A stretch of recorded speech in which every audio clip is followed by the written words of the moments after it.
మీరు జాబ్ చేస్తున్నారా? మీ సాలరీని డబుల్ చేసుకోవాలని అనుకుంటున్నారా? 2x యువర్ సాలరీ ఆన్లైన్ కోర్సులో జాయిన్ అవ్వండి. కేవలం 8 రోజుల మిషన్ కోసం అంతరిక్షంలోకి వెళ్లిన సునీత విలియమ్స్కు 9 నెలల తర్వాత భూమికి తిరిగి వచ్చే అవకాశం లభించింది. అయితే ఇప్పుడు అంతరిక్షంలో ఇన్ని రోజులు ఎలా ఉన్నారు? వాళ్ళు ఎలాంటి ఆహారం తీసుకున్నారు? ఎలాంటి డైట్ పాటించారు? వారు అక్కడే ఆహారాన్ని వండుకుంటారా? లేదా భూమి నుంచి అంతరిక్షానికి పంపుతారా? అన్న అనుమానాలు అందరికీ మొదలయ్యాయి. వీటన్నిటికీ సమాధానం కావాలంటే ఈ వీడియోను చూసేయాల్సిందే.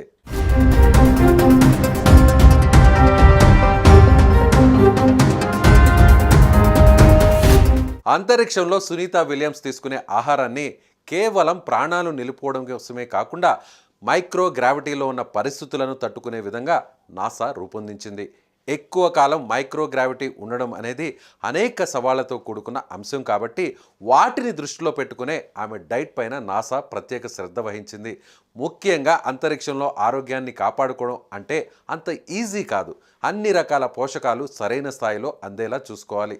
అందుకు అనుగుణంగా ఉండేలా సునీత డైట్ ఉండేలా నాసాకు చెందిన డైటీషియన్లు జాగ్రత్త వహించారు. ముఖ్యంగా పలు అంశాలపై ఎక్కువ ఫోకస్ చేశారు.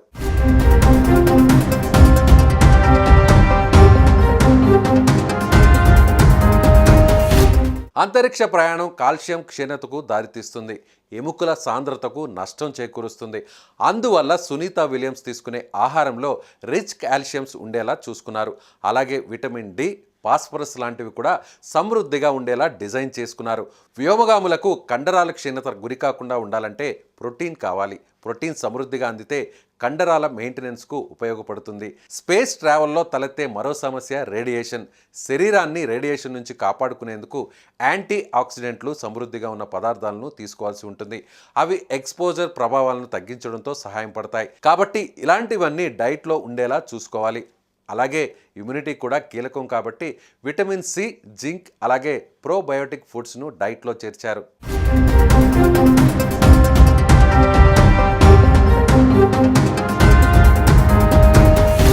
అంతరిక్షంలో నచ్చిన భోజనం వెరైటీలు చేయడం కుదరవు. అయినా 200కు పైగా ప్రీ అప్రూవ్డ్ ఫుడ్స్ను వ్యోమగాముల కోసం నాసా ఏర్పాటు చేసింది. ఉదయం అల్పాహారంలో అంటే బ్రేక్ఫాస్ట్లో రీహైడ్రేట్ చేయగల స్క్రాంబుల్డ్ గుడ్లు, ఓట్ మీల్ లేదా గ్రోనాలా తీసుకుంటారు. అలాగే ప్రత్యేకంగా రూపొందించిన పౌచ్లలో క్రీమ్, చక్కెరతో చేసిన కాఫీ తాగుతారు. ఇక లంచ్ విషయానికి వస్తే పీనట్ బటర్, హమ్మస్ లేదా చికెన్తో టోర్టిల్లాలు తింటారు. అంతరిక్షంలో తేలుతాయి కాబట్టి బ్రెడ్ వాడకం కుదరదు. వీటితో పాటు ప్యాక్ చేసిన సూప్లు లేదా పాస్టా లాంటివి తీసుకుంటారు. ఇక ఒమేగా 3 ఫ్యాటీ యాసిడ్స్ కోసం ప్యాక్ చేసిన ట్యూనా చేప లేదా సాల్మన్ చేపను తింటుంటారు. డిన్నర్లోకి అన్నంతో పాటు కూరగాయలు లేదా చికెన్ను వినియోగిస్తారు. హాట్ సాస్ వంటి స్పైసీ సాసులు కూడా తీసుకుంటారు. ఇవిగాక శక్తిని పెంచడానికి నట్స్, ట్రైల్ మిక్స్, ప్రోటీన్ బార్లు, డార్క్ చాక్లెట్లు వంటివి స్నాక్స్ ఉంటాయి. దాంతోపాటు ఎముకలు, కండరాల బలం కోసం కాల్షియం, విటమిన్ డి, ఐరన్ సప్లిమెంట్లు వాడుతారు. డీహైడ్రేషన్ కాకుండా ఎలక్ట్రోలైట్లు సేవిస్తారు. అంతరిక్షంలో వంట చేసుకోలేం కాబట్టి చాలా వరకు ఫ్రిజ్, డ్రై ఫుడ్ లేదా థర్మో స్టెబిలైజ్డ్ ఫుడ్ను వినియోగిస్తుంటారు.